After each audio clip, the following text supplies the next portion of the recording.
이식과 헌신의 동기, 20일과 헌신의 방법입니다.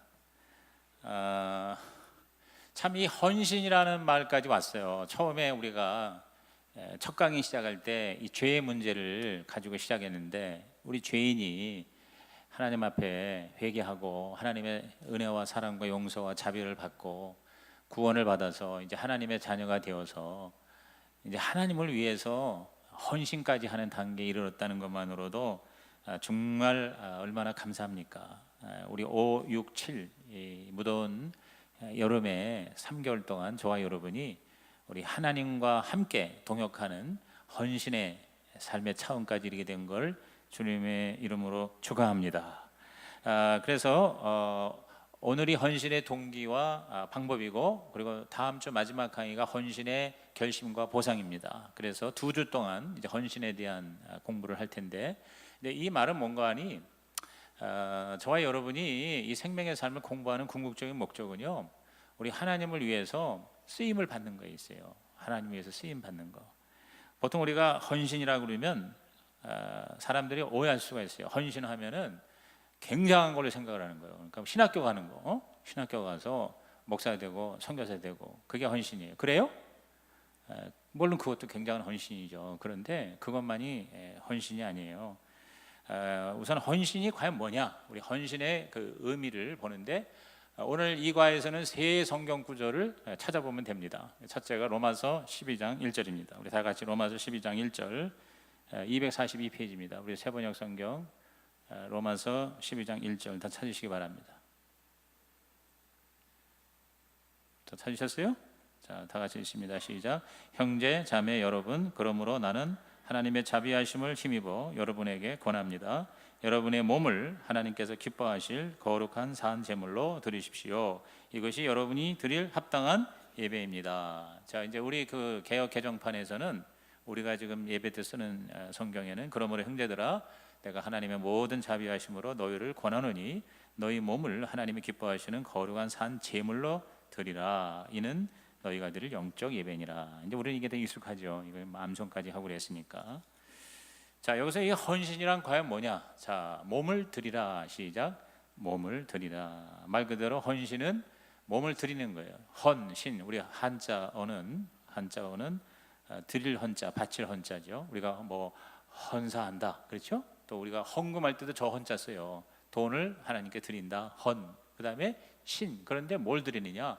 헌물, 헌금, 이게 아니고 헌신, 즉 몸신자죠. 그러니까 몸을 드린다. 헌신, 몸을 드린다.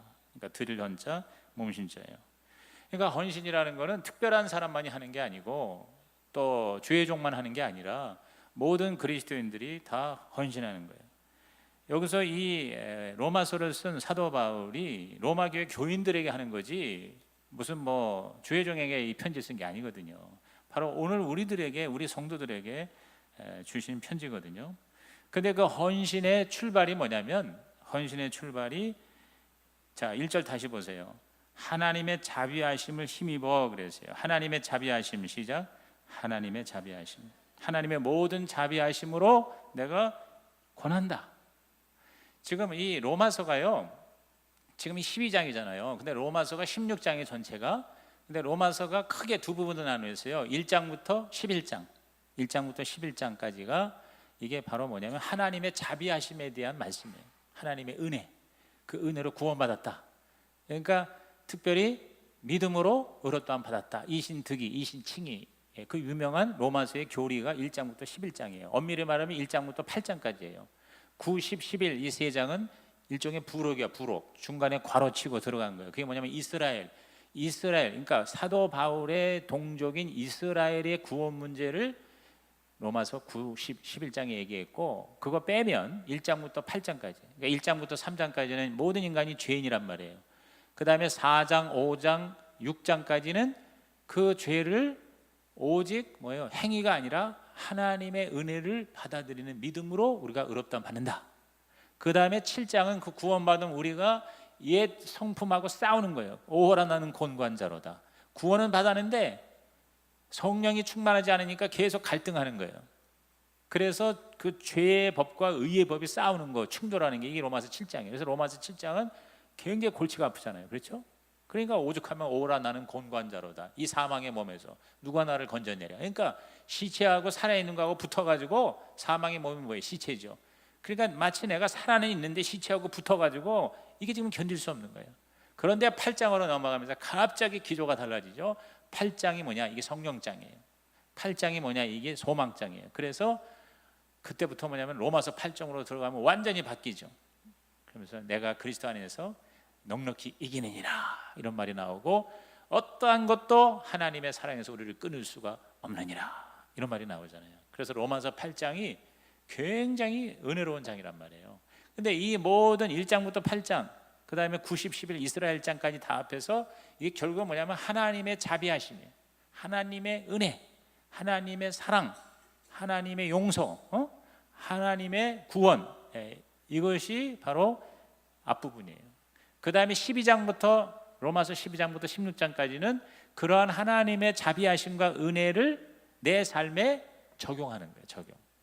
그러니까 생활편이지. 그래서 앞부분은 교리편, 뒷부분은 생활편, 실천편, 이렇게 얘기할 수가 있어요. 그래서 하나님의 그 자비하심으로, 하나님의 은혜로 우리가 뭐냐면 헌신을 하는 거예요. 몸을 드리는 거예요. 진짜 저와 여러분이 하나님의 은혜와 자비를, 용서를 받았다면 우리가 하나님을 위해서 살고자 하는 거룩한 욕구가 생길 수밖에 없다는 거죠. 진짜 내가 예수님 믿고 거듭나서 구원받아서 성령 받아서 그러면 가만히 있을 수가 없는 거예요.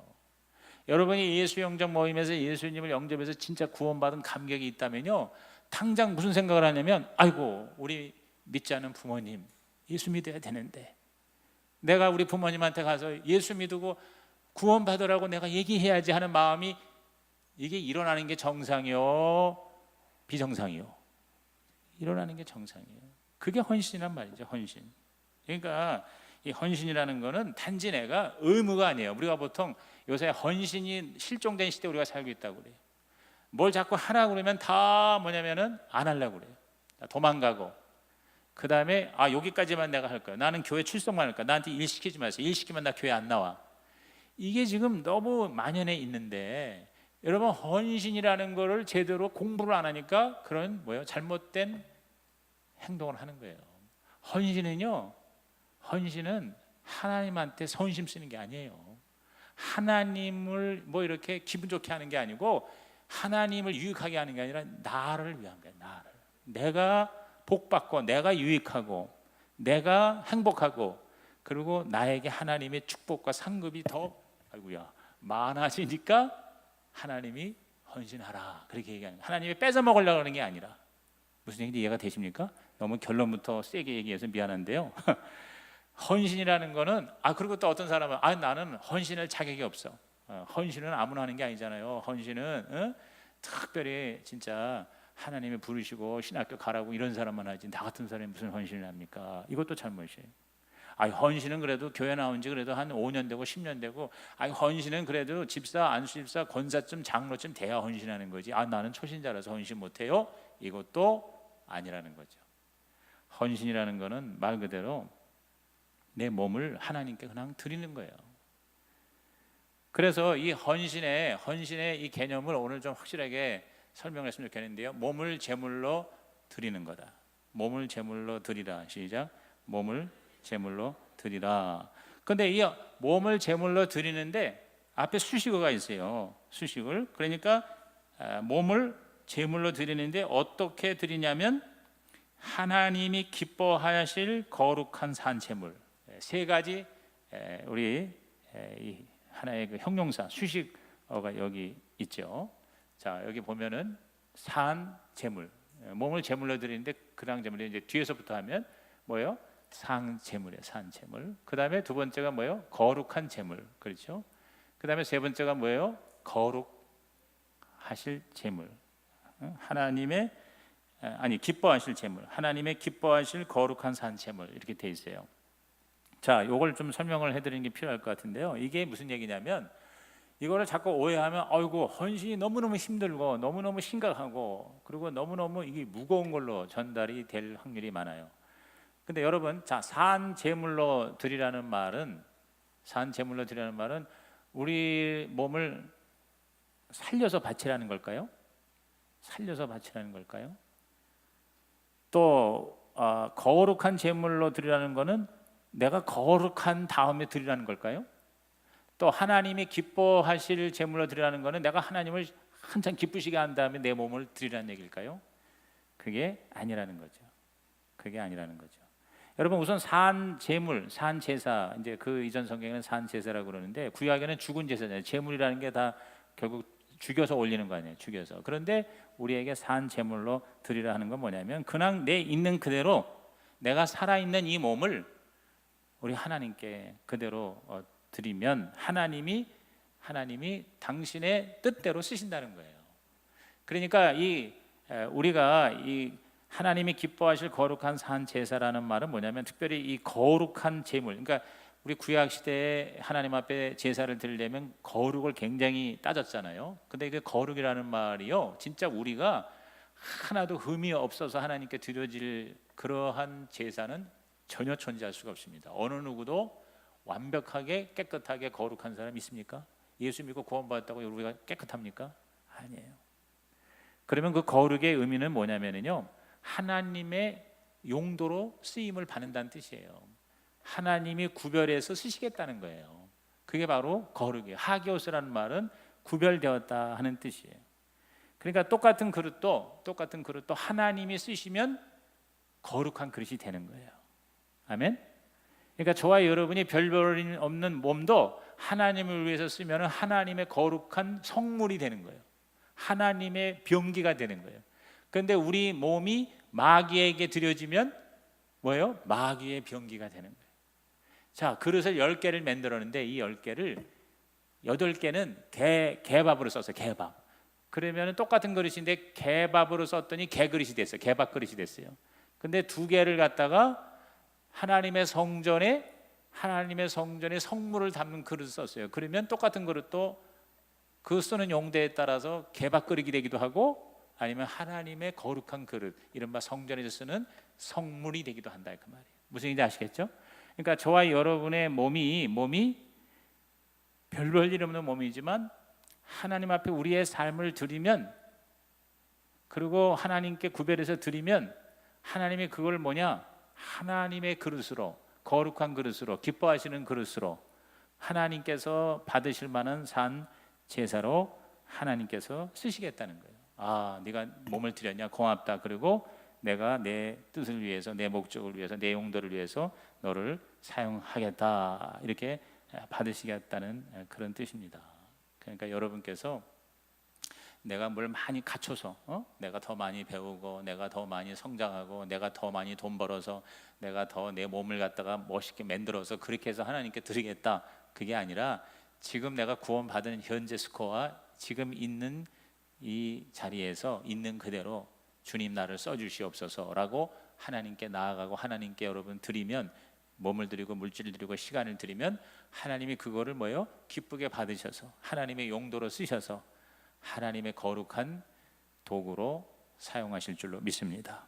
이러한 이 헌신이 있는 삶과 없는 삶은 전혀 차원이 다르다는 거죠. 여러분, 헌신이 없는 삶은요, 성취감은 좀 있을지 몰라요. 그러나 진정한 의미, 진정한 가치를 느끼지 못합니다.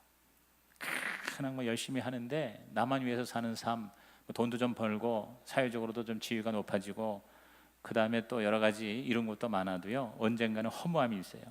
이렇게 살다 가는 게 인생인가? 이런 허무감이 우리를 힘들게 합니다. 그러나 진정한 하나님께 우리의 삶을 드리는 헌신의 삶을 살면 저와 여러분의 참된 만족감이 있고 행복감이 있고, 내가 정말 가치 있는 존재라는 가치감이 있게 된다는 것이죠.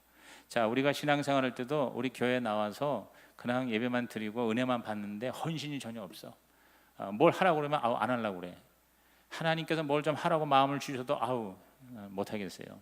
여러분, 그러는 삶이 과연 만족하겠느냐? 만족이 없다는 거죠. 그러다 보니까 결국 뭐냐면 그나마 가서 예배 드리는 것까지도 나중에는 까먹고 말해요. 잃어버리고 마는 거죠. 그렇기 때문에 저와 여러분이 우리 하나님 앞에 헌신한다는 것은요, 굉장한 특권이에요. 우리가 헌신할 때 하나님이 기뻐하신다. 이 자체만도 여러분 위대한 특권입니다. 여러분 하나님을 기쁘시게 한다는 게 이게 얼마나 대단한 거예요. 그리고 하나님이요, 저와 여러분 아무것도 아닌데 우리 몸을 드리면 하나님이 너무너무 좋아하시고 기뻐하신다. 여러분 이게 저와 여러분이 최고의 특권이고 은혜고 축복이라는 것을 깨닫는 이 시간이 되기를 주의 이름으로 축원합니다.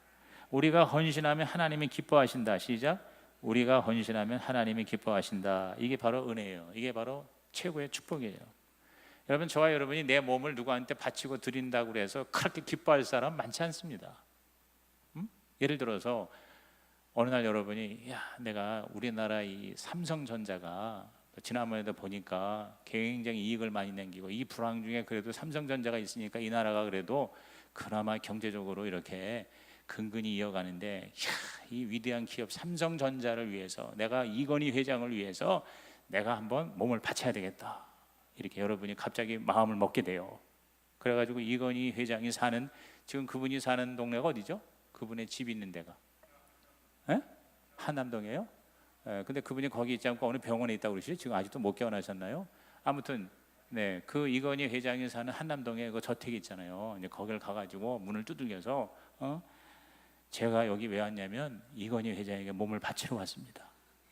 내가 이 삼성전자를 위해서 내가 헌신, 내가 몸을 드리려고 산 제물로 내가 바치려고 왔습니다. 하여튼 내가 목숨을 바쳐서 내가 이건희 회장님과 삼성전자를 위해서 내가 진짜 목숨 걸고 내 몸을 바칠 수 있겠습니다. 여러분 그럴 때 여러분 이건희 회장이 기뻐하실까요?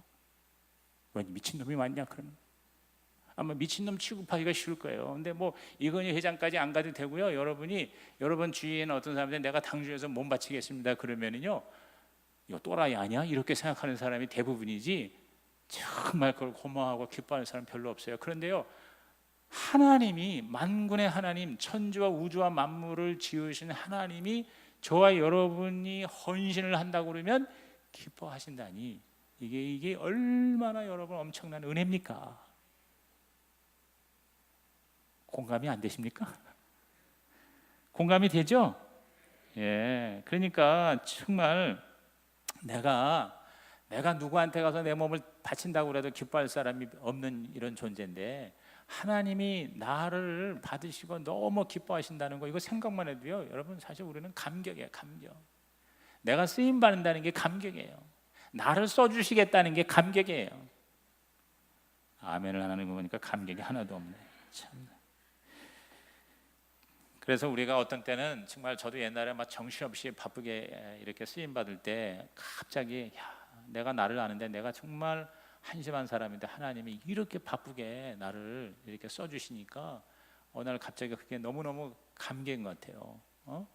어떤 때는 내가 잘난 것처럼 뛰어다니다가도 가만히 보니까 내가 나를 봐도 정말 한심한데 이렇게 하나님께서 나를 주의 종으로 쓰시고, 그건 꼭 목회자뿐만 아니라 여러분이 평신도로서 여기 뭐 꼭 직분, 집사, 장로, 권사 꼭 이런 것만이 아니고 여러분이 뭔가 교회를 위해서 또 주님을 위해서, 꼭 교회만 위해서 일하는 게 아니거든요. 여러분이 세상에서도 정말 하나님의 도구로 쓰임을 받고 내 몸이 하나님을 위해서 정말 하나님께서 기쁘게 쓰세요라고 헌신을 드릴 때 하나님이 그걸 받아주신다는 것이요, 그리고 하나님이 받아주신 내가 주님을 위해서 헌신한다는 것이, 이것이 보통 축복이 아니고 엄청난 특권이라는 사실을 여러분께서 깨닫는 이번 공부가 됐으면 좋겠습니다.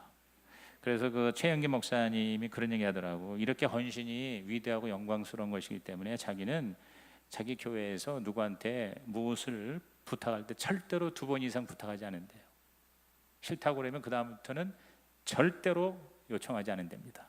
뭘 좀 해주세요, 봉사 좀 해주세요 그러는데 2가지 반응이 있을 수 있답니다. 첫째는 정말 그 사람이 자기가 부족하다고 느껴서 제가 너무너무 부족해요, 나 그거 할 수 있는 능력이 안 돼요 하는 사람은 그거를 잘 이해시켜서 부족하더라도 하나님을 쓰시니까 하다 보면 당신도 능력이 하나님 성령께서 주십니다, 이렇게 해서 진짜 그런 마음을 가진 사람은 그렇게 설득을 해서 쓰신대요. 그런데 뭐 하면서 이제 뭔가 그런 거 있잖아요. 내가 뭐 무슨 이런 일을 하냐, 아니면 나는 이거보다는 진짜 내가 더 추구하는 것이 있어서 별로 관심이 없다 하면서 그 특권과 그 위대한 헌신의 기회를 받아들이지 않은 사람은 절대로 그 다음부터는 배짱 부리는 듯한 사람한테는 요청을 절대 안 하는 것이 원칙이 됩니다. 그리고 그 교회의 원칙이다라고 내가 보니까. 왜냐하면 헌신의 부탁을 그렇게 거절을 하는 것은 주님의 사역을 싸구려로 만드는 것이기 때문에 진짜 영광스럽고 위대한 특권, 이거를 그렇게 값싸게 그렇게 평가절하시키고 싶지 않다는 것이죠. 여러분, 하나님이 써주신다는 이 특권 때문에 우리가 주님을 섬기는 것입니다. 그런 거 없이 그냥 하나님 모르고, 여러분 세상 사람 보십시오. 열심히 돈 벌어서 또 자기 가정 잘 돌보고 자기 앞가림하고 탁월하게 이렇게 일어나는 사람은 진짜 0.01%도 안 되고, 대부분은 다 뭐냐면 허덕이에요. 허덕이면서 직장이든 사업이든 그렇게 애를 쓰다가 세월은 지나고 어느 날 흔적 없이 사라지는 게 그게 인생입니다. 얼마나 허무합니까? 그런데 영원한 것을 위해서 내가 쓰임을 받는다. 그리고 이 헌신에는 헌신할 때 진정한 만족이 있고, 그리고 하나님이 이 세상에서 축복을 해주실 뿐만 아니라 무엇보다 저 하나님의 나라에 천국에 가서 엄청난 하나님의 영광과 상급을 보상받는다고 하는 이 헌신의 위대한 특권, 이것을 깨닫는 자에게 복이 있음이요. 오늘 저와 여러분이 그러한 복된 주인공이 되시기를 주의 이름으로 축복합니다. 그래서 진짜 하나님의 자비, 하나님의 은혜를 깨달은 사람은 헌신할 수밖에 없다는 거예요. 근데 아직 그 하나님의 진정한 자비와 은혜를 내가 깨닫지 못하기 때문에 우리는 자꾸 주저하거나 아니면 계산하거나 아니면 그거를 무시하는 경향이 있다는 것이죠. 그래서 오늘 저와 여러분께서 이 헌신에 대해서 새로운 깨달음과 또 결단의 시간이 되기를 주의 이름으로 축복합니다. 자, 그러면 헌신의 이제 의미를 알았으면 이제 헌신의 방법까지도 이제 12장에 설명을 이제 해주고 있습니다. 우선 헌신이란 하나님의 뜻을 분별하는 것이다. 하나님의 뜻을 분별하는 것이다. 자, 2절 한번 읽어보겠습니다. 12장 2절에 시작. 여러분은 이 시대의 풍조를 본받지 말고 마음을 새롭게 함으로 변화를 받아서 하나님의 선하시고 기뻐하시고 완전하신 뜻이 무엇인지 분별하도록 하십시오. 그랬어요. 이게 뭐냐면, 우리가 헌신하는 것은 하나님 위해서 내가 일을 많이 한다고 생각하는데, 그것보다는 하나님의 뜻을 내가 정확하게 깨닫는 것이다. 하나님이 무엇을 원하시는가, 이거를 우리가 헌신을 통해서 점점 깨달아지는 거예요. 그 단계가 점점, 첫째는 선하신 뜻. 선하다는 게 뭐예요? 좋다, 이거 말입니다. 좋고 굉장히 옳기 때문에 우리가 이제 그 일을 하게 돼요. 근데 그 다음 단계는 뭐냐면 기뻐하신다. 자, 하나님이 너무 그것을 기뻐하시고 좋아하시니까 하나님을 기쁘게 해드리기 위해서 우리가 이제 헌신을 해요. 그 다음에 세 번째는 뭐냐면 완전하신 뜻이라고 그랬어요. 하나님의 완전하신 뜻, 즉 이것이 그냥 좋기 때문에 혹은 하나님을 기쁘시게 하기 때문에 보다도 그 이상이에요. 즉 이것이 가장 완벽한 하나님의 최선의 뜻이기 때문에, 하나님의 완전과 최선이 되기 때문에, 그렇기 때문에 내가 이 헌신의 길로 들어서는 거거든요. 그러니까 내가 하나님을 위해서 무엇을 한다기보다는 하나님이 나를 어디에 쓰시는가를, 하나님이 어디에 나가 쓰기 원하시는가를 그걸 우리가 찾는 거예요. 그걸 우리가 깨닫는 거예요. 그래서 내가 뭘 하겠다는 게 아니라 하나님이 나를 당신 마음대로 쓰실 수 있도록 내 자신을 맡기는 것, 이것이 뭐냐면 헌신의 출발입니다. 다시 얘기합니다. 내가 내가 이렇게 해야지 그거에 앞서서 하나님이 내 몸을 마음대로 쓰세요. 하나님 편하신 대로 쓰세요 라고 하나님께 맡김으로 하나님의 나를 향한 뜻을 발견하고 그 뜻에 내 자신을 맞추는, 이것에서부터 우리의 헌신이 출발한다 하는 거죠. 그러니까 사실 하나님께서 부족하기 때문에 우리의 도움을 받기 원해서 우리를 쓰신 건 아니잖아요. 그렇죠? 아까도 얘기했지만 하나님은 우주와 만물을 창조하셨고 모든 걸 가지신 분이기 때문에 하나님은 사실 부족함이 없으신 분이죠. 우리를 필요로 하지 않는 분이 아니세요. 우리 없어도 얼마든지 일하시죠. 말씀 한마디로 우주와 만물을 창조하셨는데, 여러분 우주와 만물 이게 얼마나 어마어마한 겁니까? 다음 시간에 좀 자세히 설명하겠지만, 우리가 사는 이 태양계가, 이 지구가 골프공이라고 치고, 지구가 골프공이라면요, 이 태양계는요 경기도요. 경기도 안에 골프공 하나야. 태양과 지구의 그 차이가 그래요. 그런데 이 태양계에 품고 있는 게 은하수거든요. 은하계거든요. 그런데 그 한 은하계가 보통 10억 광년에서 50억 광년이라고 그래요. 그러면 1광년이 빛이 1년 동안 가는 게 1광년이잖아요. 10억 년을 가는 게 10억 광년이에요. 그러니까 은하계가 10억에서 50억 광년인데 지금 전체 우주가 인간이 지금 측정을 가능한 그 전체 우주의 사이즈는 아직도 알 수가 없는데 일단 은하계가 수천억 개 있다고 보는 거예요. 그러니까 하나님이 말씀 한마디로 지으신 우주가 어마어마한 우주인데 그러한 하나님이 저와 여러분이 뭘 도와드려야 무슨 일을 하신다? 이건 뭐냐면 있을 수 없는 일이에요. 이건 상상 불가능이라는 얘기죠. 그러면 하나님이 왜 우리 보고 자꾸 이래라 저래라 뭐 몸을 드려라 헌신해라 하는 이유는 결국 뭐냐면 우리를 위해서, 나를 위해서 하나님께서 우리 보고 하나님 일을 하라고 하시는 줄 그렇게 여러분이 깨닫고 받아들이시기를 주의 이름으로 축복합니다. 그래서 이 헌신은 우선 하나님의 뜻을 깨닫는 거다. 하나님의 뜻을 분별하는 게 헌신이다.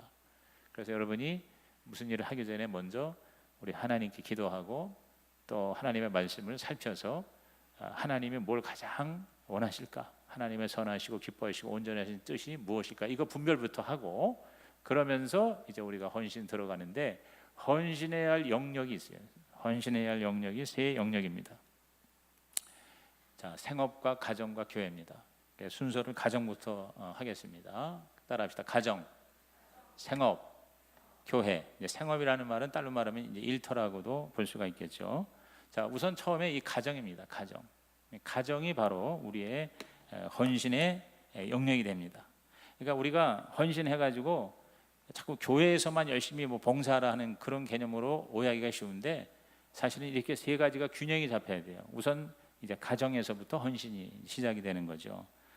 그래서 가정이 헌신의 영역이 되기 위해서는 우선 이 결혼 제도 또는 부부 관계, 부모 자식과의 관계를 잘 분별을 해야 된다. 하나님께서 뭘 원하시는가? 하나님이 원하시는 게 뭐냐면 바로 동역을 하는 거예요. 부부가 만나는 거는 서로 만나서 행복하게 사는 게 목적이 아니라 가정을 통해서 하나님을 영화롭게 하고 하나님을 섬기는 것이다.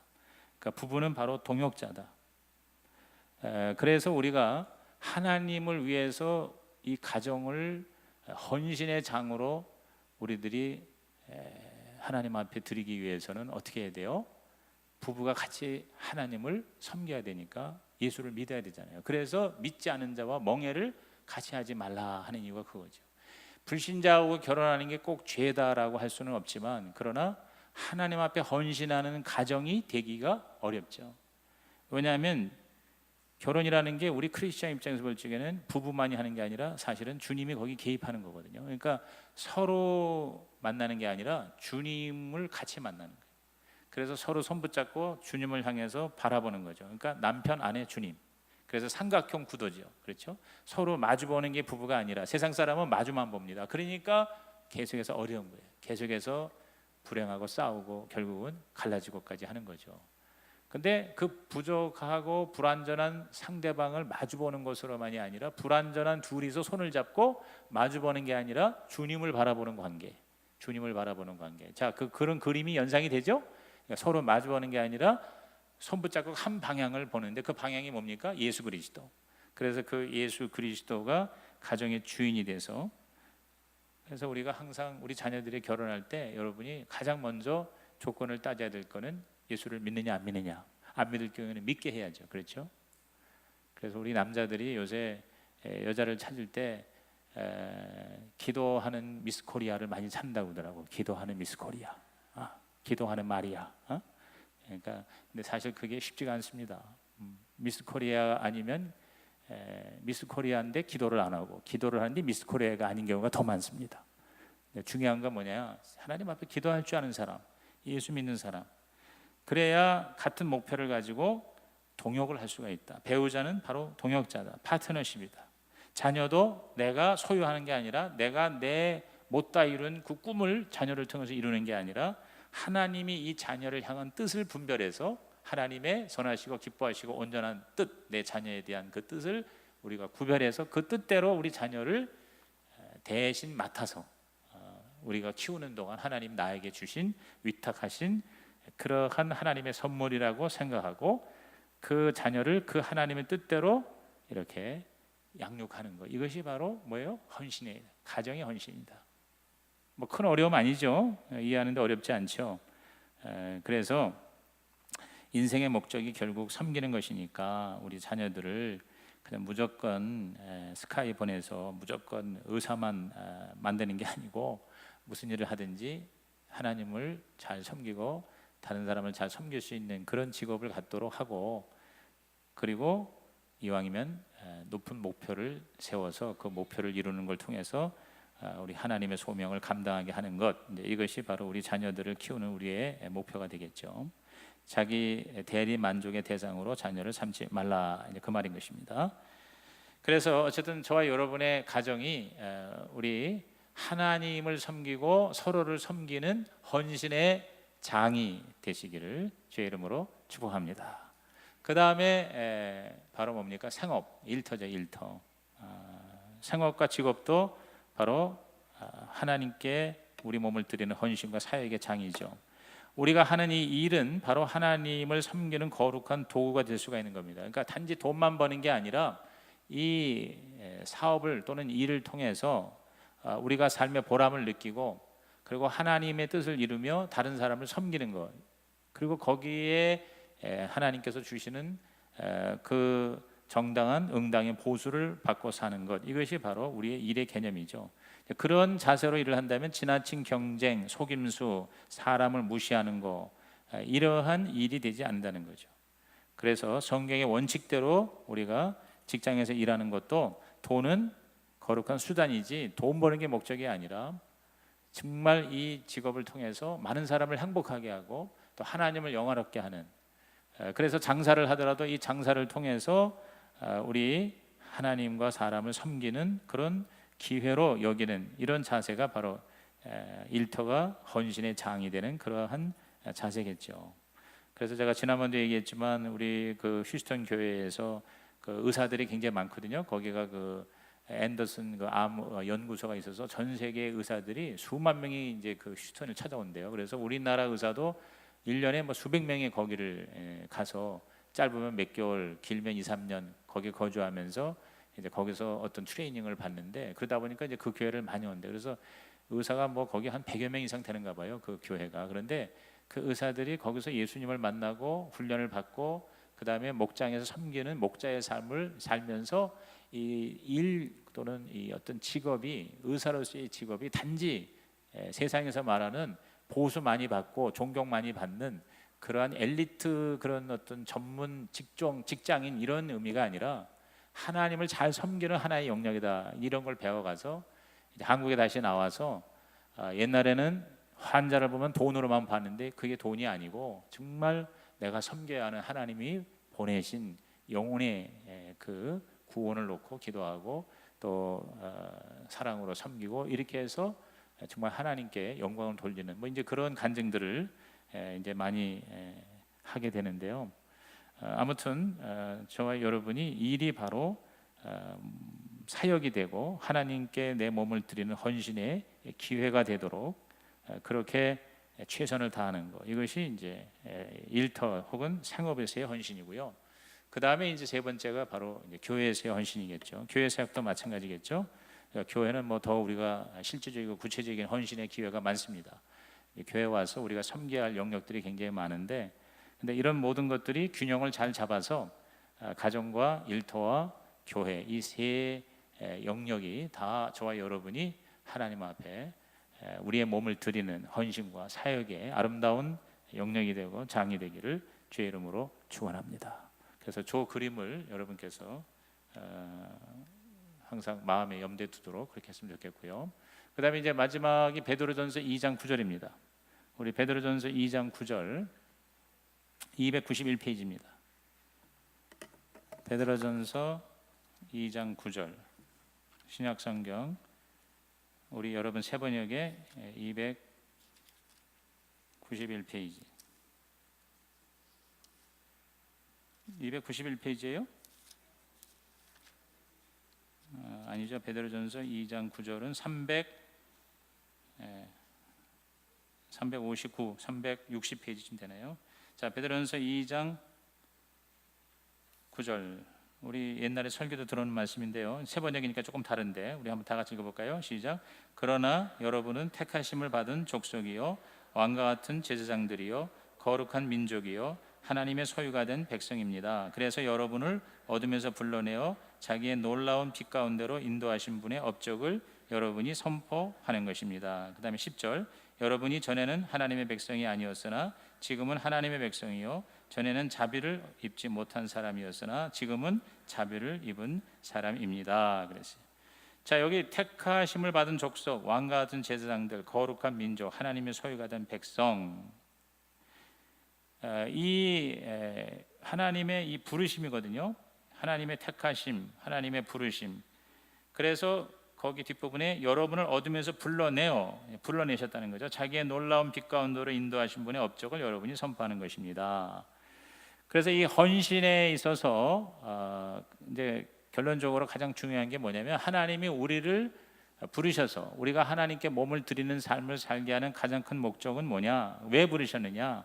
여기 택한 족속이나 왕 같은 제사장이나 거룩한 나라나 소유된 백성이나 이것은 사실은 그 이스라엘 민족을 염두에 두고 했는데 하나님께서 이스라엘 민족을 택하시고 그래서 이스라엘 민족이 하나님 앞에 거룩한 산 제사가 되게 하신 이유는 뭐냐면 이스라엘 민족을 통해서 모든 이방 나라 민족에게 하나님의 복을 나누어 주기 위한 그러니까 아브라함이 바로 이제 시작이죠.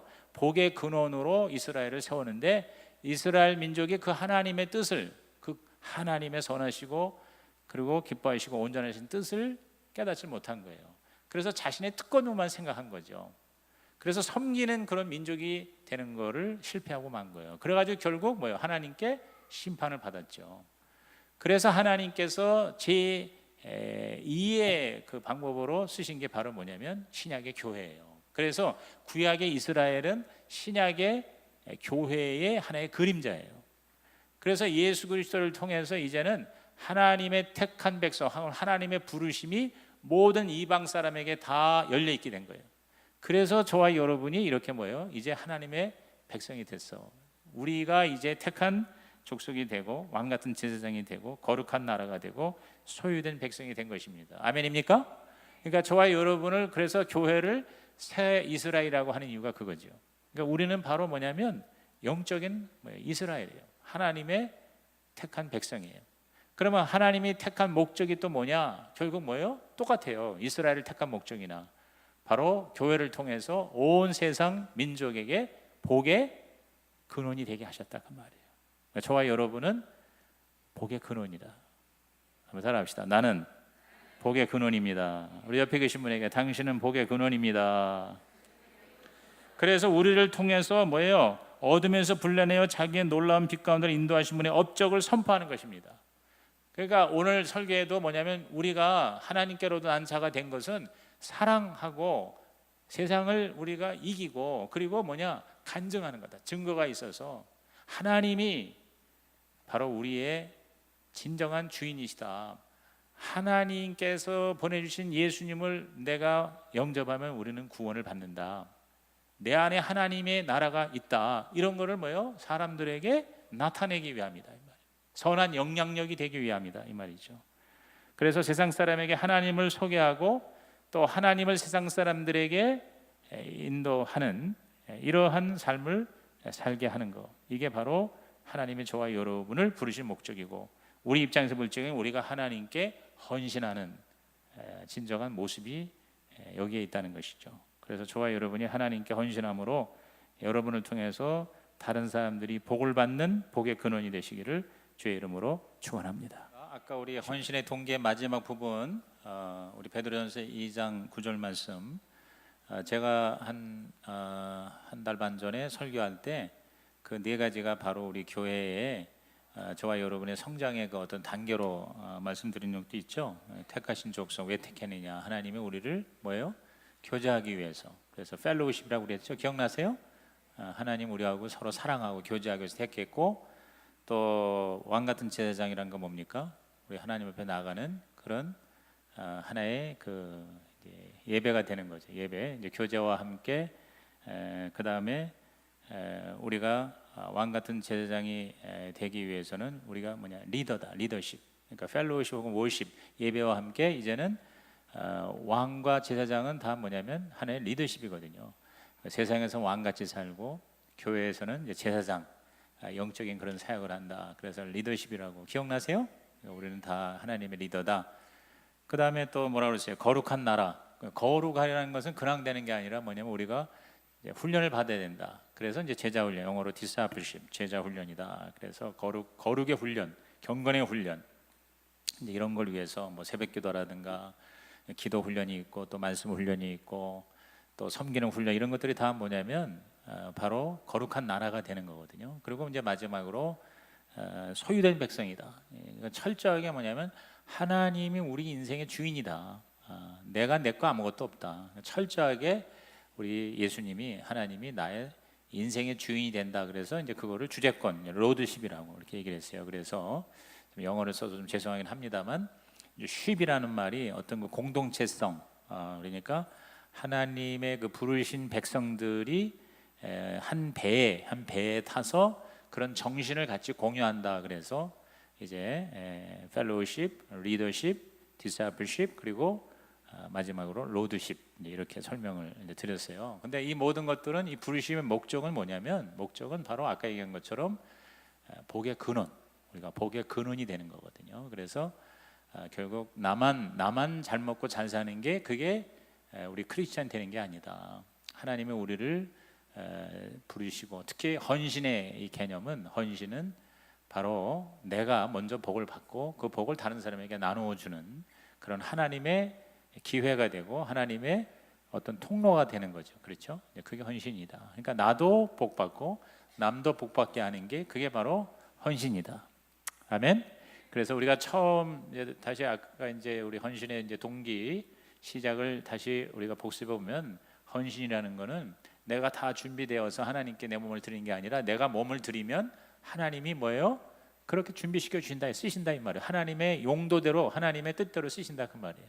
그래서 하나님의 기뻐하시는, 하나님의 거룩하신, 하나님의 살아있는, 내가 내 몸을 살려서, 내가 내 몸을 깨끗하게 해서, 내가 하나님을 아주 기쁘시게 해서 내 몸을 드리는 게 아니라 내 몸을 드리면 하나님이 기뻐하시고 하나님이 거룩하게 하시고 하나님 저와 여러분 살려주신다. 이렇게 받아들이시길 바랍니다. 그리고 그러한 이 헌신이라는 것은 내가 뭘 한다는 게 보다도 하나님의 뜻의 구별이다. 뜻의 구별이다. 하나님의 선하시고 기뻐하시고 온전하신 뜻, 그 하나님의 뜻을 우리가 온전히 깨닫는 데서부터 진정한 헌신이 이제 가능하다.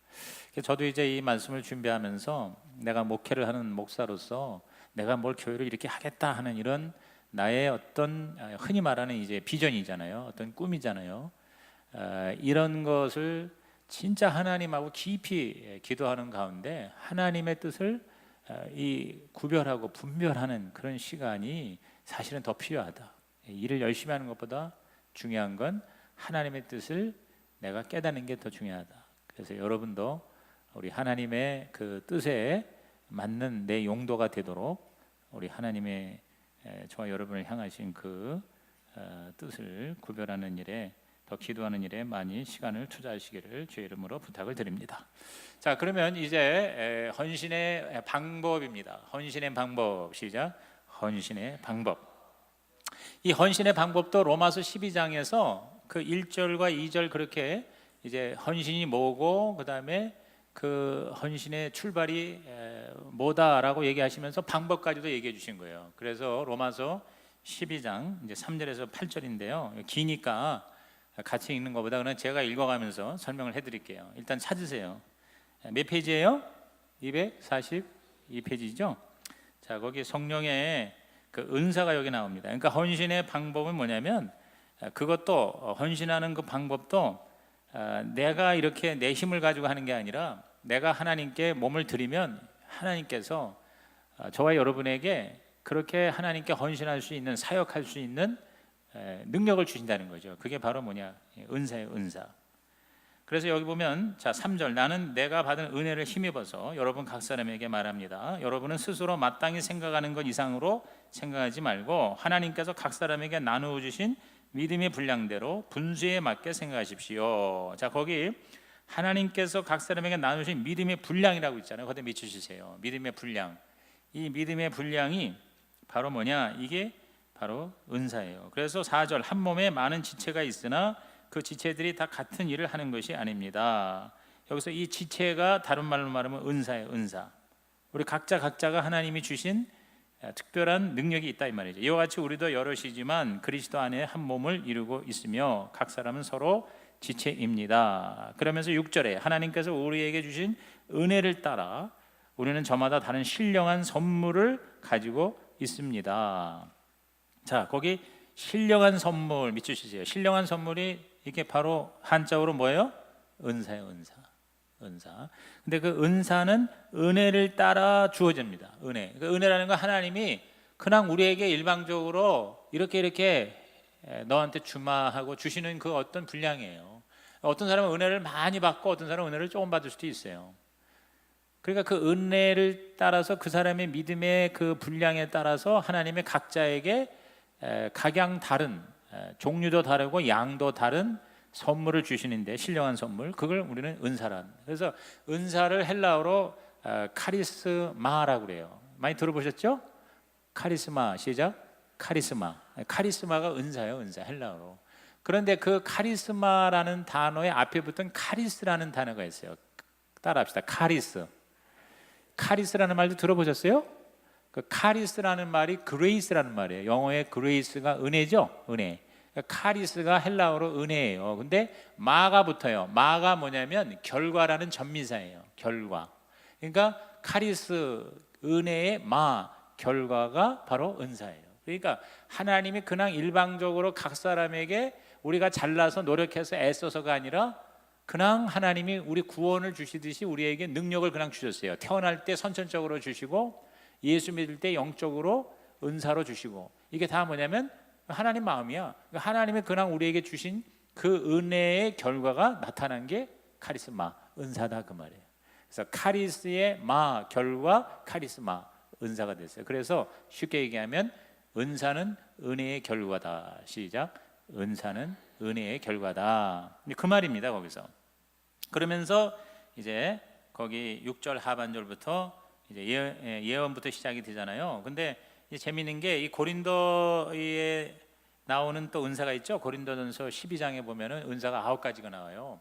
근데 거기하고 여기 중복되는 것도 있습니다. 중복되는 게 이제 처음부터 이제 예언이라는 게 나오는데, 근데 고린도서에 나오는 은사는 초자연적인 은사가 참 많아요. 초자연적인 은사, 신비로운 은사. 예를 들어서 자 예언, 방언, 통변, 그리고 뭐요? 기적 행하는 거, 능력 행하는 거. 그리고 병 고치는 거, 그 다음에 귀신 쫓아내는 거, 이런 것들이 다 뭐냐면 영어로 슈퍼내추럴, 초자연적인 그런 은사예요. 그런데 이 로마서의 은사를 보면은 여기서 예언의 은사도 사실은 이렇게 초자연적으로 예를 들어서 미래에 일어날 일을 갖다가 그렇게 미리 알려준다는 그런 개념이 아니고 이 예언은 뭐냐면 하나님의 말씀을 대언하는 거예요. 다시 말해서 설교예요. 설교. 하나님의 말씀을 잘 이렇게 대신 말씀해 주는 설교나 혹은 말씀의 선포를 말하는 거예요. 그러니까 이 예언의 은사는 목사들이 주로 많이 갖지만 목사만이 아니라 이제 평신도 이제 사역자들, 그러니까 이제 가정교회에서 말하는 그 목장의 목자들 있죠. 구역장이잖아요. 그 목자들이 그 작은 구역, 작은 목장에서 하나님 말씀을 가르친단 말이에요. 하나님 말씀을 설교한단 말이에요. 5분이고 10분이고. 그럴 때 이 하나님이 예언의 은사를 주시면 그걸 잘 감당한다는 얘기죠. 그래서 여기 나오는 이 모든 은사들은요, 일반적인 그런 자연적인 그런 초자연이 아니고 특수한 그게 아니라 일반적인 은사로서 웬만한 평신도면은 다 하나 이상씩 하나님이 주신다. 믿으시면 아멘 하시기 바랍니다. 그게 바로 은사란 말이에요. 그리고 이 로마서 12장에 나오는 은사들은 어디에서 가장 잘 나타나고 활용이 되냐면 바로 목장이라는 그 현장에서, 작은 교회 현장에서 이것들이 다 이제 쓰임을 받고 또 그것이 나타나고 그리고 사용이 되어진다는 거죠. 그래서 예언이라는 건 하나님 말씀을 받아서 대언하는 게 예언이죠. 일종의 설교고. 그 다음에 7절에 섬기는 일이다. 섬기는 일. 이제 이거는 이제 섬기는 일 똑같이 옛날 성경에도 같이 나와 있는데 이건 뭡니까? 목회하는 거예요, 목회. 그러니까 그냥 성도들을 계속 케어하는 거예요. 관심을 갖고 전화도 해주고 그다음에 쫓아가서 격려해주고 또 뭐 밥도 해주고 이런 것들이 뭐냐면 섬기는 은사예요. 그러니까 이른바 목장에서 이 목자가 구역장이 하는 목회 사역, 이것이 바로 섬기는 은사예요. 그러니까 섬기는 은사가 가르치는 은사보다 먼저 나와요. 그러니까 우리가 자꾸 뭘 가르치려고 하지 말고 사랑으로 자꾸 섬기는 거, 이것이 바로 뭐냐? 우리 하나님께 헌신하는 방법이다. 뭐 대단한 게 아니다. 그 다음에 또 가르치는 사람이면 가르치는 일로, 가르치는 건 뭐냐? 말씀을 또 잘 가르치고. 그래서 그 목장에서 이제 그 가정교회나 이 목장교회 잘하는데 보면은 목자는 전체적으로 이제 마치 그 목회자 모양으로 평신도 목회자처럼 전체적으로 목양을 한다면 그 목장에서 어떤 그 구역 식구가 목원 중에서 가르치는 은사가 있으면 그 사람한테 성경을 가르치는 일을 맡겨요. 주로 우리는 이제 구역장이 성경도 이렇게 인도하잖아요.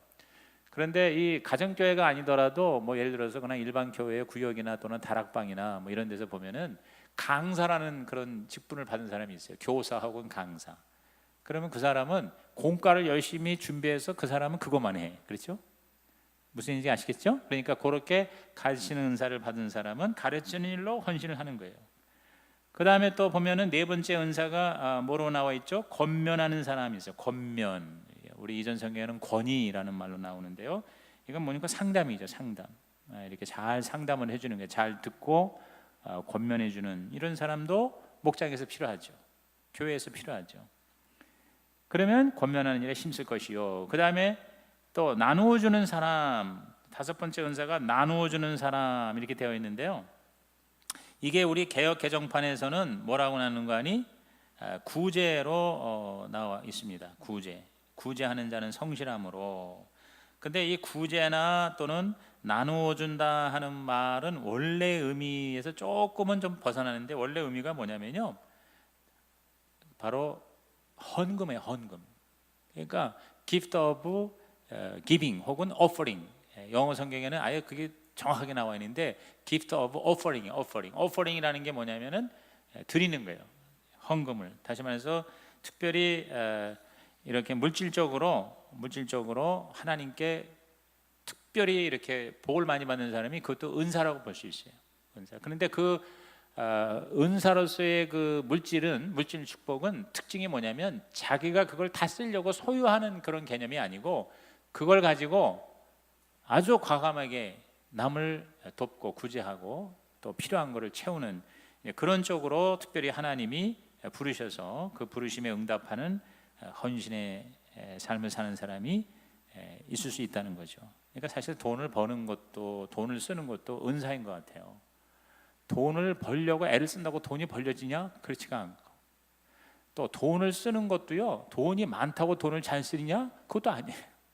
그러니까 돈을 많이 버는 것이나 돈을 아주 풍성하게 다른 사람에서 쓰는 것이 결국은 뭐냐면 헌신의 입장에서 볼 적에는 은사라는 거죠. 사실 돈이 따라붙어야 되지, 사람이 돈 쫓아가면서 돈 버는 일이 이게 보통 그게 하여튼 사람 따라서 이상하게 돈이 잘 버는 사람이 있어. 세상에서도 그런 사람이 좀 있어요. 또 어떤 사람은 이상하게 돈이 그렇게 도망을 가는 사람이 있어. 하여튼 뭐 했다 하면 돈이 도망가. 그래가지고 뭐 투자했다 그러면 그냥 마지막 팔았더니 올라가고 샀더니 내려가고, 주식이든 부동산이든 이런 사람이 있어요. 그런 사람은 은사가 아니야. 그러니까 돈 벌려고 생각하지 말고 그냥 하나님 주신 대로 살고 오히려 다른 일에 더 헌신하는 것이 더 뭐냐면 속 편하고 그리고 더 행복한 삶을 살 수가 있다고 그렇게 보는 거죠. 이 돈을 많이 벌어서 물질을 가지고 팍팍 쓰는 거, 여러분 이거 아무나 못합니다. 이게 은사예요. 은사.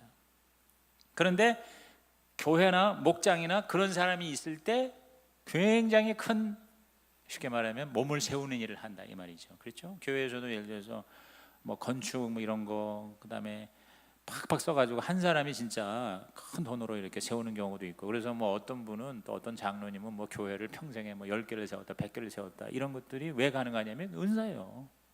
그렇게 나누어 주는 것이 뭐예요? 하나님이 주신 은사가 돼요. 나누어 주려면 뭐 있어야 나누어 줄 거 아니에요. 하나님이 막 기가 막히게 쉽게 그리고 막 그냥 24시간 일해서 돈 버는 사람이 아니야. 이런 사람들은 어떻게 보면 놀면서 돈을 벌어.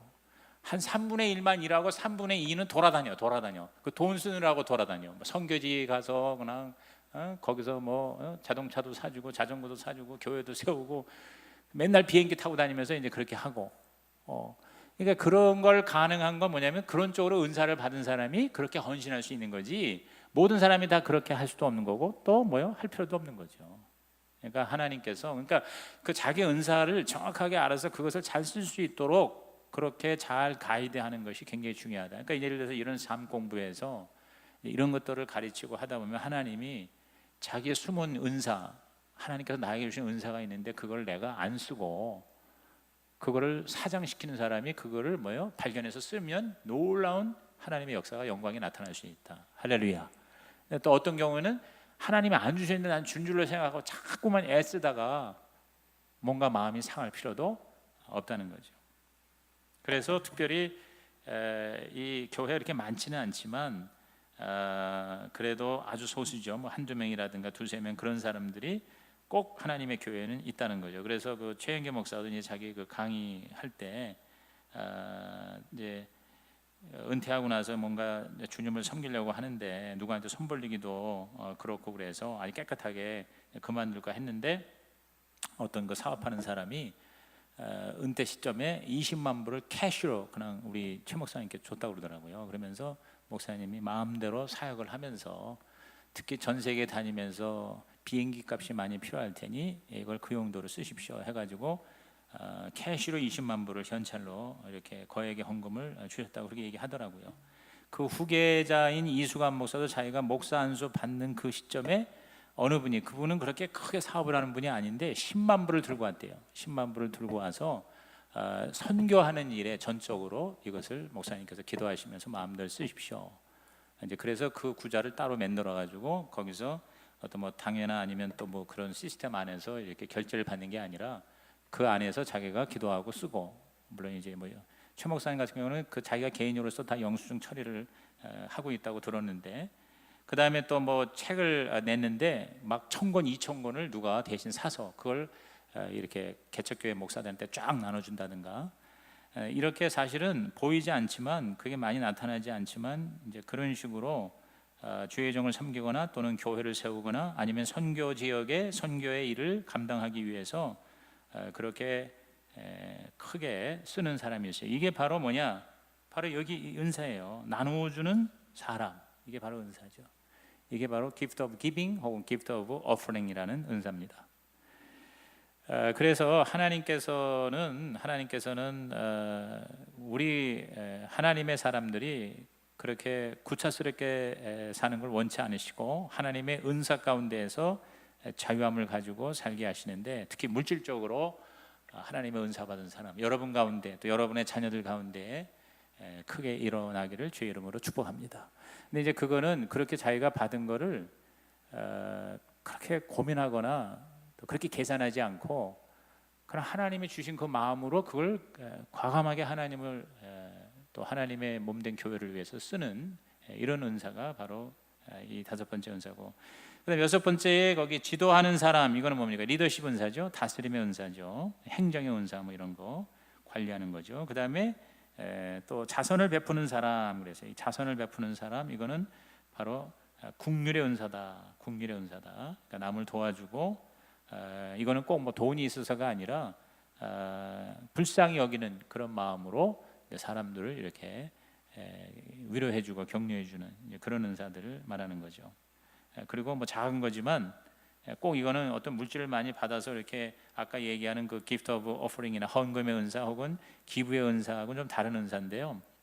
예를 들어서 그 휴스턴 교회 저도 직접 그분을 만났는데 나중에 들어보니까 그분이 이제 그 최 목사님 강의에서는 얘기를 안 하는데 임희숙이라는 그 목자예요. 근데 제가 그 사람 봤는데 대단하더라고. 이제 여자가 목자예요. 거기는 워낙 이 여자가 워낙 성령 받고 뜨거워서 하여튼 오로지 전도의 그 VIP를 확보해 가지고 그 구역을 늘려서 그 목장을 여러 개 해가지고 나중에 이제 초원이라는 게 있어요. 목장 위에, 그러니까 마치 구역 위에 초 있듯이 그 초원지기로 되어 있는 분인데, 이분을 내가 거기서 좀 만나서 목장에서 한 두세 번 이렇게 교제를 했는데, 얼마나 이걸 잘 인도하는지 몰라. 이 율동도 하면서 나이가 환갑이 다 된 사람인데요, 얼마나 그냥 몸이 요리요리 해가면서 노래를 부르면서 사람들을 착착착 이렇게 하고 그러는데, 이분이 같은 틈만 나면 나가서 전도를 해서 사람을 물어오는데 거의 일주일에 한 명, 두 명, 그래서 수백 명을 그 한 사람이 그렇게 전도를 해가지고 계속 목장에 나눠주는 거예요, 이렇게.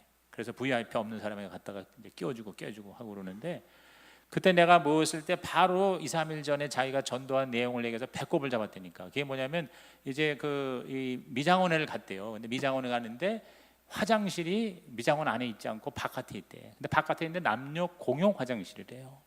그래가지고 이제 거기가 자기 화장실을 이용하려고 딱 갔는데 문이 열려 잠겨져 있지 않게 문을 활짝 열었더니 거기 어떤 남자가 이를 보고 있다가 혼비백산을 한 거야. 왜 여자가 문을 노크도 안 하고 그냥, 자기는 잠그질 않았지.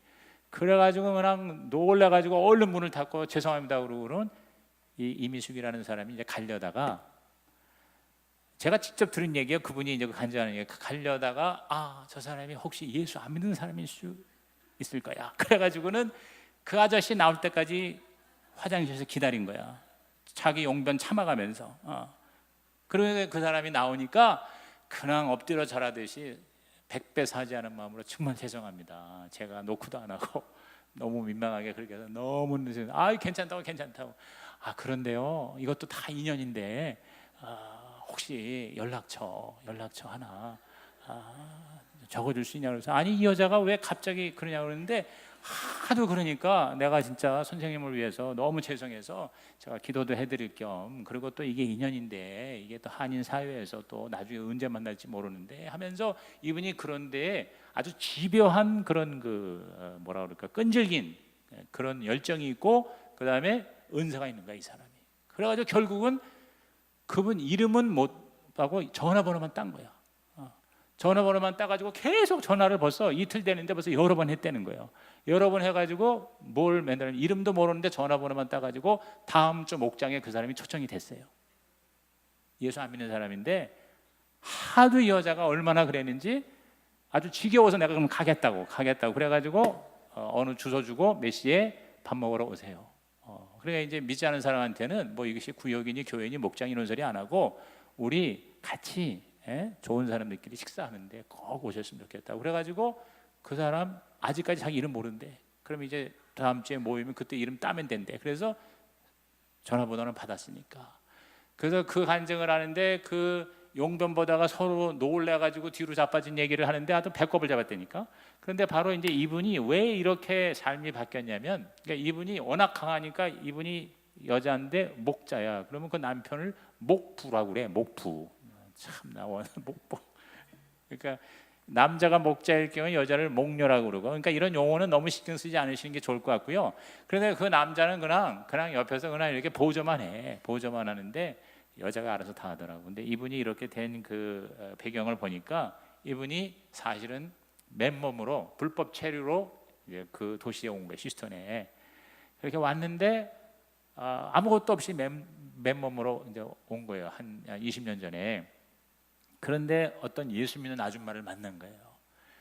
그런데 그 예수 믿는 아줌마, 그땐 자기가 예수를 안 믿었을 텐데, 그 예수 믿는 아줌마라는 분이 이 국률의 은사가 있는 거예요. 이 국률, 이 자선의 은사가 있어가지고 뭐가 없으니까 하나씩 갖다 주는 거예요. 예를 들어서 탁자를 갖다 주고, 테이블을 갖다 주고, 식탁을 갖다 주고, 그 다음에 또 테레비가 없다니까 테레비를 갖다 주고. 그러니까 그 남편하고 그 자녀들이 엄마 어떤 사람이 엄마를 만났다고 그러는데 뭘 자꾸 이렇게 갖다 놓는데 이거 받아야 돼 말아야 돼. 근데 꼭 필요한 거를 그렇게 갖다 준다는 거예요. 그러니까 이제 만나서 얘기를 하면 필요한 걸 알고. 그런데 알고 보니까 그 갖다 준 사람이 은사가 있는 사람이야. 뭘 갖다 줬냐면 자기 집에 있는 거를 갖다 준 거예요. 그러니까 어디 가서 돈 주고 사온 게 아니라 이 사람이 없대니까 이제 와가지고 필요하니까 우선 갖다 준 거야. 자기가 쓰던 식탁 갖다 주고, 자기 집에 있던 테레비 뜯어다 갖다 주고, 그렇게 해가지고 계속 가서 나중에는 소파까지 갖다 줬다는 거예요. 그러니까 여기에 이제 두 손 바짝 들고 항복한 거지. 이렇게 갖다 주는 사람, 그래서 그 남편은 이전에 앞에 뭐 남모호랑개니 뭐 그 뒤에는 또 이상한 이단이 있어가지고 절대 교회 나가는 사람 가까이 하지 말아라 했던 사람인데, 이들이 이 국률의 은사를 받은 예수 믿는 아줌마한테 걸려가지고 거기에 감동을 받아서 두 손 들고 항복하고 예수 믿고 그 교회에 와서 거기서부터 이 사람이 이제 변화가 돼서 자기가 그 받은 그 은혜를 나도 예수 믿고 복 받아서 반드시 다른 사람 도와주고 자선을 베풀겠다고 그렇게 결심했다는 거예요. 가보니까 유명하더라고. 이미숙 목자라고 유명하더라고. 그래서 제가 이제 마침 그 사람 만나고 싶었는데 제가 탐방한 목장에 그 사람이 앉아가지고 인도를 하더라고요. 그래서 그 스토리를 들었습니다. 자, 이런 은사로 우리가 헌신을 하는 거죠. 헌신이라는 건 바로 사역을 하는 거죠. 그렇죠? 자, 그래서 이 은사에 대한 이해로서 지금 제가 얘기한 건지, 여기 은사는 바로 성령의 선물이다. 그러면 은사의 특징이 있어요. 특징. 자, 은사의 특징이 뭐냐? 자, 은사의 특징이 뭐냐면, 첫째, 누구나 하나씩은 가지고 있다. 우리가 예수를 믿고 성령을 받았다면 한 사람도 은사 없는 사람이 없어요. 근데 은사가 없다는 건 뭐냐면 없는 게 아니라 모르는 거예요. 자기가 은사가 있는 걸 모르는 거예요. 자, 제가 여러분에게 한번 질문할게요. 자기 은사가 무엇인지를 아는 사람 손 들어보세요. 내 은사가 뭐다 하는 걸 아는 사람. 네, 내려주세요. 안다고 생각하는 사람 손 들어보세요. 안다고 생각하는 사람. 네, 그 다음에 내 은사가 뭔지 모르겠다는 사람 손 들어보세요. 네, 손 안 든 사람 손 들어보세요. 네.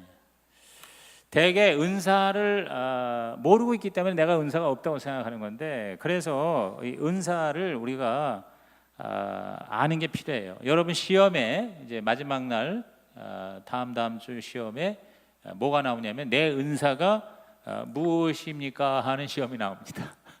그러니까 그때까지 좀 알았으면 좋겠어요. 근데 뭐 그건 답을 갖다가 딱 정한 건 아니죠. 자기 은사가 무엇이라고 생각하는가 하는 시험도 있는데요. 자, 은사는 누구든지 하나씩 있다고 그러면, 내가 진짜 구원받았다면, 내가 진짜 교회에 소속되었다면 은사는 누구나 다 있어요. 그 다음에 두 번째, 보통은 재능에서 시작한다. 즉 은사와 재능이, 즉 탤런트와 기프트, 이제 재능이라는 건 뭐냐면 선천적으로 타고난 능력이겠죠. 그렇죠? 여러분이 예수를 믿기 전에도 특별히 다른 사람하고 달리 어떤 특별한 능력이 있는 사람이 있죠? 예. 예를 들어서 다른 사람보다 더 말을 잘한다거나, 아니면 다른 사람보다 더 뭔가 이렇게 다른 사람을 설득하고 상담을 잘한다거나, 잘 가르친다거나, 아니면 다른 사람을 굉장히 잘 이렇게 섬긴다거나, 자꾸 다른 사람을 자꾸 사준다거나, 하여튼 이 재능이라는 게 있어요. 자기 재능. 또는 어떤 악기를 잘 다룬다거나, 아니면 뭘 잘 만든다거나, 이런 재능과 함께 은사가요 한 70% 80%가 비슷해요. 70% 80%가 비슷해요. 그런데 항상 그런 것만은 아니죠. 제가 볼 때는 재능이 은사화 될 수가 있어요. 그러니까 여러분이 세상에서 잘 가르치는 교사였다면, 예수 믿고 교회 와가지고 몸을 헌신을 해서 주님 위해서 사역을 하게 되면 성경을 잘 가르치는 성경 교사가 될 가능성이 많죠. 그런 게 이제 은사화한 거예요. 그런데 어떤 경우는요, 세상적인 재능이 있는데 그 재능을 교회 와서 했더니 영 죽을 쓰는 경우도 있습니다. 그러니까 재능하고 은사하고 매치가 안 되는 거예요. 또 어떤 경우에는 전혀 못하던 사람이 교회 와서, 또는 교회가 아니라도 하나님을 위해서 사역을 하고 헌신을 할 때 기가 막히게 또 잘하는 사람일 수도 있는 거죠. 그렇죠? 말을 굉장히 못하는 사람인데 이상하게 강대상에만 올라가면 말씀을 잘 전하고 가르치는 사람이 있을 수가 있다는 거예요. 세상에서는 굉장히 이런 거 잘하는데 막상 교회에 와서 해보니까 영 죽을 쓰는 경우도 있을 수가 있죠. 예를 들어서 교수가 돼서 막 이름 날리는 그런 인기 강사인데, 그런데 교회에서 성경을 교수 출신이니까 잘 가르치려고 맡겼더니 완전히 사람들이 귀를 막고 도저히 못 듣겠다 이러는 사람이 있을 수가 있겠죠. 그렇죠? 그러나 하나님께서 다 주신 거니까 여러분이 자연적인 탤런트, 즉 재능이나 영적인 은사, 스피리추얼 기프트, 이제 이게 서로 이렇게 비슷하게 됩니다.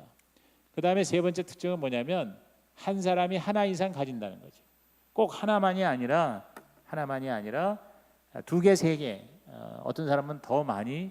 그래서 그 은사 덩어리라고 그래요. 영어로는 기프트 클러스터라고 그러는데 그 포도송이가 이렇게 있는 것처럼 가장 중요한 은사가 있고 그 옆에 보조 은사 내지는 특별히 은사가 두 개, 세 개 더 있는 경우가 있습니다. 자, 이렇게 은사의 특징은 자, 누구나 다 가지고 있다. 재능과 같이 시작할 수 있다. 재능으로 시작한다. 그 다음에 한 사람이 하나 이상 가질 수 있다. 그러면 이 은사를 그러면 어떻게 발견하느냐? 자, 은사 발견하는 법. 은사 발견하는 법도 너무 복잡하지 않게 정리를 해드리면 우선 첫째가 뭐냐면 눈에 띄는 것이 은사다. 여러분이 말입니다. 이렇게 딱 와서 교회 보니까 자꾸 뭐가 눈에 띄어요. 눈에 띄어가지고 그걸 자꾸 이렇게 지적을 하는 사람이 있죠. 그런 경우 그게 뭐냐면 그 사람이 그 은사를 받았기 때문에 자꾸 눈에 띈다고 볼 수가 있는 것이죠. 그렇죠? 예를 들어서 이 참 너무 이게 촌스러워. 이게 이 교회 이 내부가 좀 촌스러운데 이걸 좀 멋있게 이렇게 해야 되는데 왜 이렇게 다 촌스러워? 이렇게 불평하는 사람은 환경 미화의 은사를 받을 가능성이 많은 사람입니다. 그러니까 그런 사람은 자꾸 이거 촌스럽다고 지적하지 말고 자기가 한번 아름답게 꾸며볼 필요가 있어요. 이 교회가 이렇게 지저분해, 이렇게 청소가 안 돼 있어. 다른 사람은 별로 얘기를 안 하는데 그 사람은 올 때마다 그냥 쓰레기가 많다고 하는 사람은 쓰레기 치운 은사가 그 사람에게 있을 가능성이 많습니다. 그러니까 그 사람은 자꾸 투덜대지 말고 자기가 그 은사를 활용해서 쓰레기를 열심히 치우면 되는 거예요. 예를 들어서. 그래서 어느 교회에서는 아예 원칙이 뭐라고 하는 거 아니? 뭐요? 말하는 사람이 그 일을 맡는다. 그런데요. 뭐라고 얘기하는 사람이 그 일을 맡게 한다. 이렇게 이제 원칙이 그렇다고 그래요. 그러니까 여러분께서 이 은사라는 거는 우선 자꾸 그게 이렇게 관심이 간다는 거예요. 자꾸 여러분이 예를 들어서 교회 학교 갔더니 이 애들이 선생님이 너무 없어서 애를 쓰네. 자꾸 그게 눈에 띄어. 자꾸 신경이 쓰여. 그 사람은 교회 학교 교사 가서 은사 받을 확률이 많습니다. 그러니까 여러분이 눈에 띄는 그런 것이 은사일 가능성이 많고, 그 다음에 두 번째가 사역을 통해서 발견. 저는 이게 제일 실질적이라고 봐요. 뭐냐면 우선 눈에 띈다는 건 관심이잖아요. 그러면 이제 관심을 갖고 그 다음에 그 영역에서 내가 사역을 해보는 거예요. 내가 일을 해보는 거예요. 그렇게 사역을 해가지고 내가 편하면 그 사람이 은사를 받았다고 보는 거예요. 편하면. 그런데 굉장히 불편해. 성가대에 갔는데 너무 편해. 옛날에는 내가 이렇게 찬양하는 거 별로였는데 그 안에 들어가니까 너무너무 이 찬양하는 게 너무 나한테는 편하고 그렇다 그러면 그 사람은 뭐예요? 찬양하는 은사가 있는 사람이에요. 그런데 관심이 있어서 눈에 띄어서 갔는데 가보니까 영 불편해. 너무너무 이게 편하지가 않고, 그리고 재미도 별로 없다. 우선 이제 재미가 있어야 되거든요. 즐거워야 되거든요. 그리고 보람이 있어야 되고, 그리고 자꾸 하고 싶어야 돼요. 하나님이 주시는 그런 은사거든요. 그런 마음을 또 주시고, 그렇게 해서 이제 거기에 이제 어떤 열매가 있어야 됩니다. 편하고 열매가 있고 남들이 인정한다. 자기만 편해서는 안 돼요. 열매가 있어야 되고 그 다음에 남도 인정해야 돼요. 교회가 인정해 줘야 돼요. 자기는 가가지고 신나게 하는데 자꾸 사람이 줄어들어. 그러니까 교사로 가는데 5명을 받았는데 한 2개월 지나니까 1명밖에 없고 다 도망가 버렸어요. 자기는 너무너무 신나. 막 입에 침을 튀기면서 그냥 막 밤에 잠을 못 자고 준비를 얼마나 하는지 몰랐는데, 자기가 아무리 흥분이 되고 자기가 너무 재미가 있고 자기가 기분이 좋아도 열매가 없잖아요. 그리고 자기는 신나게 하는데 다른 사람이 자꾸 뭐라고 얘기해요. 아이고 저 사람이 선거대에 들어와가지고 선거대가 지금 정신이 없다고. 자기는 너무 신나서 막 소리를 빽빽 지르는데 다른 사람은 다 아니올시다야. 그러면 은사가 아닐 가능성이 많다는 거죠. 그러니까 은사는 원칙적으로 아까 제가 처음에 얘기를 안 했는데 자기 자신의 만족이 아니라 공동의 유익이에요. 공동의 유익. 그러니까 전체 교회에 하나님의 공동체에 플러스가 되는 것이 은사지. 다시 말해서 몸을 섬기는 게 은사지 지체가 자기 신나는 게 은사가 아니라는 거. 이것이 대원칙이기 때문에 거기에 우리가 따르는 것이 필요하죠. 그래서 이 은사를 발견해서 조금씩 더 사역을 넓히는 것이 이게 바로 헌신이에요. 그러니까 헌신이라는 건 하나님이 주신 능력, 은사, 그거를 재능을 가지고 내가 보람 있게 행복하게, 그리고 교회도 유익하게, 그리고 하나님을 기쁘시게, 그래서 열매가 나타나게, 이것이 점점점 더 커져서 평생 사역이 된다.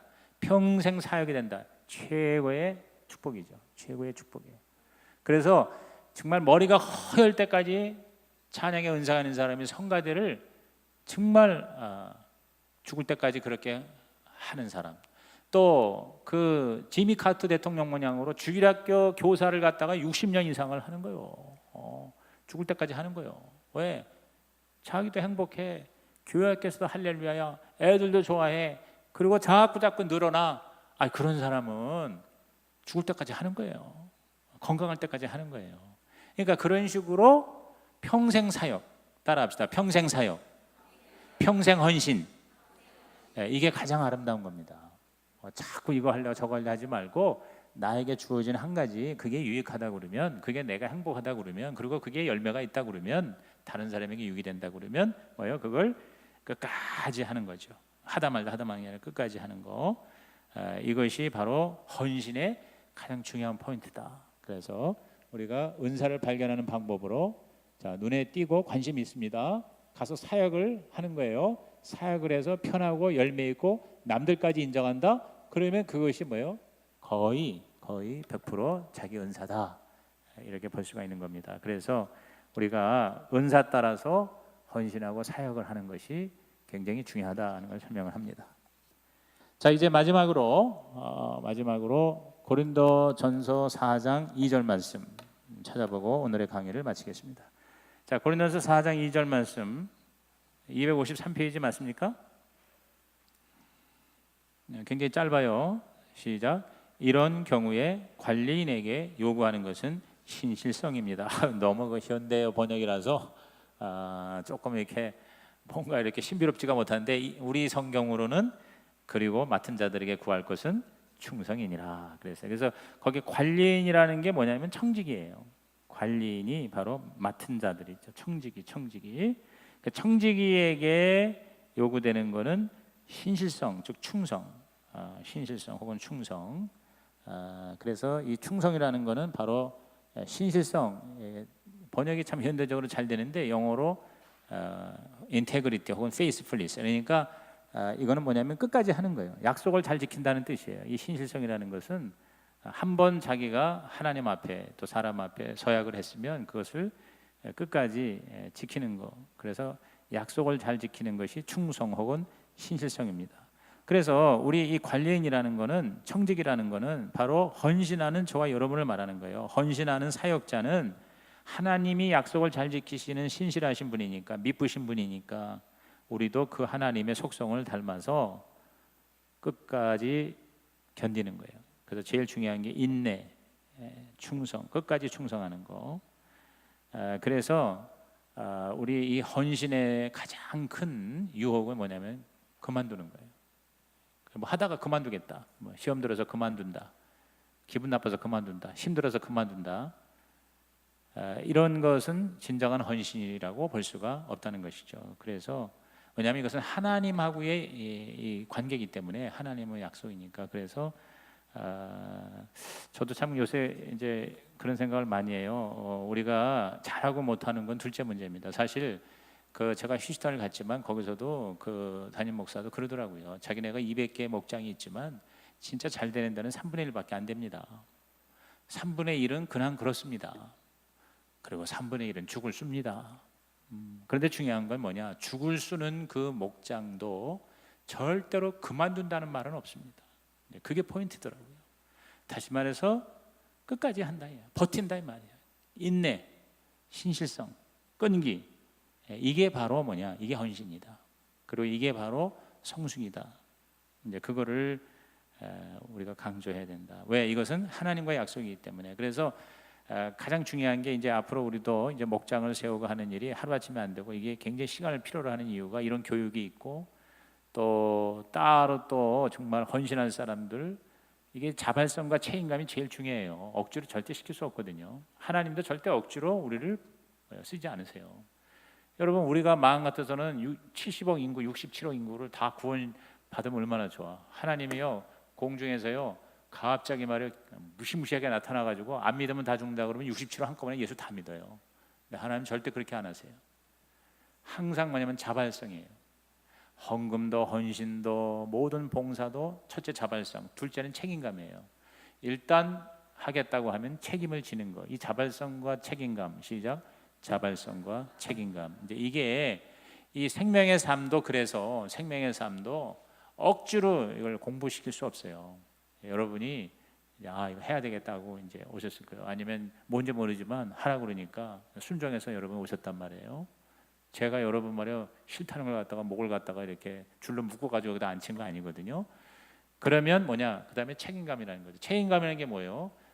딱 그 규정을 정한 거예요. 그래서 뭐 4번 이상 빠지면 탈락이다. 또 숙제, 그다음에 또 암송 뭐 이런 거. 예를 들어서 성경 읽기 뭐 이런 거. 이런 것들이 다 뭐냐면 하나의 뭐 책임감이죠. 그러니까 이게 훈련이기 때문에 단순한 지식을 얻는 게 아니라 자발성과 책임감을 훈련해서 하나님의 헌신하는 일꾼으로 세우는 거기 때문에 그래서 그렇게 이제 추린 사람, 하나님의 부르심을 받은 사람들을 하나님한테 서약을 시키는 그래서 그 목자 서약이 굉장히 심각해요. 목자 서약이. 근데 이건 하나님하고 하는 거기 때문에 그래서 함부로 자기가 하다가 그만두겠다 하는 소리 이런 거를 못하게 하는 게 가장 중요한 거예요. 그걸 안 하는 게 가장 중요하다. 잘 못해도 좋다. 그래서 어떤 경우는 3년, 5년이 돼도 VIP를 한 명도 얻지를 못하는 목장들이 실제로 이때입니다. 그런데도 절대 포기하지 않는다. 계속 끝까지 하는데 그걸 하나님이 보신다. 그래서 하나님은 저와 여러분 성공하라고 부르신 게 아니라 성실하라고 부르셨다. 그 마더 테레사가 그 얘기에서 아주 히트를 쳤지 않습니까?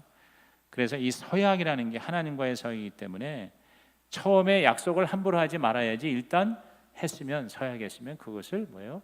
지키는 그러한 것이 헌신의 가장 중요한 신실성이다. 신실합니다. 그래서 제가 이 강의를 준비하면서 우리 교회 이제 항존직 있잖아요. 예를 들어서 권사, 안수집사, 장로 이건 다 항존직이거든요. 서리 집사는 1년에 한 번씩 임명하는 건데 근데 그 직분을 세울 때 다 뭐냐면 서약을 했거든요. 하나님 앞에. 끝까지 교회에 충성하는 게 서약입니다. 하나님 앞엔 서약입니다. 근데 특별한 어떤 하나님의 특별한 다른 뜻이 없음에도 불구하고 그 서약을 지키지 않는 것은 사실은 상당히 심각한 문제예요. 사실은. 그래서 여러분이 앞으로 우리 교회에서 우리 하나님 앞에 헌신할 때 하나님과의 약속을 했다면 그 약속을 끝까지 신실하게 지키는 그러한 진정한 헌신, 그러한 청직이 다 되셔서 결론적으로 얘기하면 제가 볼 때는 이 헌신이 있고 없고의 차이는 헌신이 없는 경우에 3가지가 없는 것 같아요. 첫째가 뭐냐면 진정한 만족이 없어요. 여러분이 헌신이 없이 예수를 믿는 거는요 진짜 예수 믿는 참 행복과 만족을 누리지 못한다는 거죠. 뭐가 항상 불만이에요. 불만. 와가지고 앉아서 계속 설교만 듣고 예배만 참석하면은요 절대 만족할 수가 없습니다. 반드시 여러분이 하나님이 그 교회의 지체로서 부여한 미션에 자기가 응답을 해야 돼요. 그리고 하나님이 주신 은사를 가지고 하나님을 위해서 내 몸을 드려야 된단 말이죠. 그것이 있어야 내가 행복한 그리스도인이 되고 교인이 되는 거죠. 그다음에 2번째는 뭐냐? 헌신이 없으면 진짜 하나님이 주시는 복을 못 받아요. 헌신하는 자에게 주시는 하나님의 복이 있어요. 근데 그 복을 못 누린다는 거죠. 그래서 정말 그 주님 위해서 평신도로 헌신을 하고 그것이 목자든 구역장이든 아니면 다른 어떤 것이 되든 어떤 일을 진짜 하나님을 기쁘시게 하면 반드시 하나님께서 복을 주십니다. 아멘. 건강의 복을 주시고 자녀가 잘 되는 복을 주시고 그리고 집 없는 사람이 집을 사고 그 다음에 없는 것 천지인 사람이 있는 것 천지로 하나님이 반드시 바꾸어 주신다는 거예요. 그렇게 해서 복 받은 사람이 여러분 얼마나 많습니까? 굉장히 많습니다. 그러니까 재미가 있어서 계속 더 하는 거예요. 사업을 하는 사람이 돈을 벌어가지고 그 돈을 가지고 선교하고 구제하고 그 다음에 교회 하고 하는데 계속 막 갔다가 드리는 은사하는 사람 그 드리니까 재미가 있는 거야. 왜? 그거 하니까 하나님이 놀랍게 막 나중에 몇 배로 더 복을 주시더라 그 말이죠. 그러니까 그거를 체험한 사람은 체험이 있기 때문에 하나님의 그 신실한 약속을 믿기 때문에 이제 계속 하는 거죠. 계속 하는 거죠. 그러니까 그러한 축복을 못 받고, 그 다음에 세 번째는 뭐냐? 하늘에 상급이 없는 거죠. 그냥 구원만 받는 게 구원만. 그냥 내가 예수님 영접했어, 그냥 교회 다녔어, 그럼 하나님께 예배만 드리고 하나님께 무슨 헌신이 없고 나머지는 다 내 마음대로 살았어. 그러면 나중에 하나님 앞에 받을 뭐요? 보상이 없는 거예요. 이제 다음 시간이 그 보상 얘기입니다. 상급이 없다 이 말이에요. 그러니까 저와 여러분이 이 세상이 나의 영원한 것이라면은 여기에 모든 걸 걸어야 되는데 그게 아니고 바로 뭐냐면 우리는 영원한 하늘나라가 우리의 고향이란 말이지. 그러면 우리가 뭐 글로 반드시 가게 돼 있단 말이에요. 그래서 이제 이게 이민 온 사람들에게는 굉장히 이게 실감이 나는데, 예를 들어서 한국에서 살다가 미국으로 이민을 간단 말이죠. 그러면은 점점 더 한국에서의 삶을 축소하는 거예요. 그렇죠? 집도 팔고 자동차도 그냥 대강 쓰다가 이제 갈 거니까. 그럼 이제 어디로 다 옮겨야 돼? 미국으로 옮겨야 돼. 미국에. 그러니까 미국 쪽에다가 집을 사고, 그 다음에 뭐요? 미국에 가서 살 거만 궁리하는 거야. 거기 가가지고 애들 학교 어디 보내기 위해서 어느 곳에 이사를 가야 되고, 거기 가가지고 뭐하고 뭐하고. 그래서 여기서는 최소한도로 점점점 줄이고, 이제 내가 1년 후에 2년 후에 미국으로 이민을 가면 거기서 내가 살 궁리를 하는 거죠. 마찬가지라는 거죠. 우리가 진짜 천국 시민이라면 천국에다가 이 땅에 살면서 뭐야? 계속 그거에다가 투자를 해야 된다. 이것은 상식이다. 이것은 아주 단순한 논리다. 이렇게 얘기할 수가 있지 않습니까? 그래서 우리가 헌신을 한다는 건 바로 뭡니까? 천국에다가 내 나중에 받을 상을 쌓는 것이다.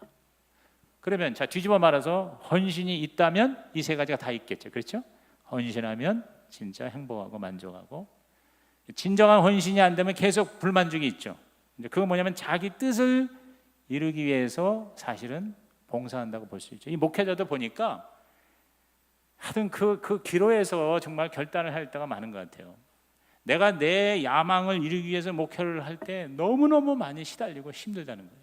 그런데 진짜 하나님의 뜻을 이루는 목회를 하는 사람은 목회가 잘 되고 못 되고를 떠나서 진정한 자유함을 누리게 되더라고요. 자유함을. 하나님 안에서 진정한 자유, 스트레스가 없고, 그리고 그 목회하는 일이 너무너무 고맙고 감사하고, 20명 30명 모아놓고 목회해도 너무너무 감격이 있고 감사가 있고. 그 왜 그러냐? 그게 바로 뭐냐면 하나님의 선하시고 기뻐하시고 온전하신 뜻대로 내가 전적으로 목회를 한다면 그렇게 된다는 거죠. 그러니까 목회자도 사실은 그런 어떤 갈등 내지는 그런 어떤 결단에서 많이 뭐냐면 힘들어 하는 것 같아요. 저를 포함해서 평신도도 마찬가지 아닌가. 저와 여러분도 헌신을 제대로 하는 사람은 누가 뭐라고 그러고 뭐 목사가 좀 소홀히 해주고 다른 사람이 뭐 좀 씹어대고 그래도 전혀 그것이 뭐예요? 나에게 영향을 미치지 않습니다. 왜냐하면 하나님이 부르신 거기에 내가 하나님의 인정을 받고 하니까 그걸 초월할 수가 있는데, 그게 아닐 경우에는 이게 굉장히 영향을 받는 거예요. 하다가 그만두고 시험 들고, 오히려 이게 까꾸로 말이에요. 교회를 섬기는 일이 아니라 교회를 해치는 일로 여러분 평신도 지도자들이 바뀌는 이유가 왜 그러냐? 바로 여기에 있다. 이렇게 보는 거예요. 그리고 헌신을 제대로 할 경우 반드시 하나님께서 가시적 비가시적인 축복을 반드시 하나님 주실 것이고, 그리고 더 나아가서 하늘의 상급이 반드시 하나님이 약속한 대로 넘치게 준비될 줄로 믿습니다.